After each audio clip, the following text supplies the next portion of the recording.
God, how I love Land's End. Ever since I was a young boy, my parents and I would take the trip from our hometown further northward down to this popular beach location in the summer.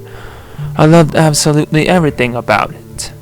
I loved the sound of the waves slashing at the base of the huge cliffs, the brilliant scenery, scorching hot sun piercing through your eyeballs, not to mention the name itself, Land's End. The name made my spine quiver with excitement as I admired its graciousness. I smiled to myself as I anticipated the plunge of the open seas. Like how many others had from years before, upon my arrival, I jumped with joy like I had years prior to this moment. In the distance, the faint sounds of sirens. I'm not going to let that get in the way of my memories. Not now, not ever. I rode down the steep hills under the wavy pastel blue sky above me. I watched as the clouds made my way into formations conjuring bunnies, wizards, and skulls with crossbones. I had anticipated this moment for a somewhat long time. The night grew closer with each breath of the air, growing cool and breezy from the distant sea. I walked ever closer to the edge of the cliffs, admiring the jagged rocks aside me, ends pointed and rigid like the edge of a knife.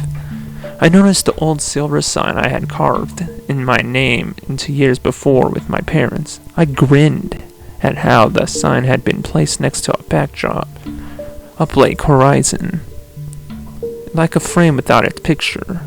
The name had faded and left the earth, leaving behind no traces of its existence in the first place.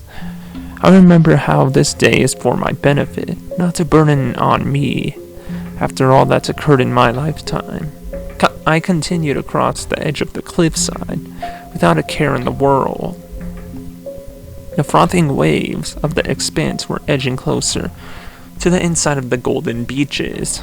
It occurred to me while the tide was coming inward onto the land, as the sound of the crashing waves, twinned with the distant sirens, grew louder.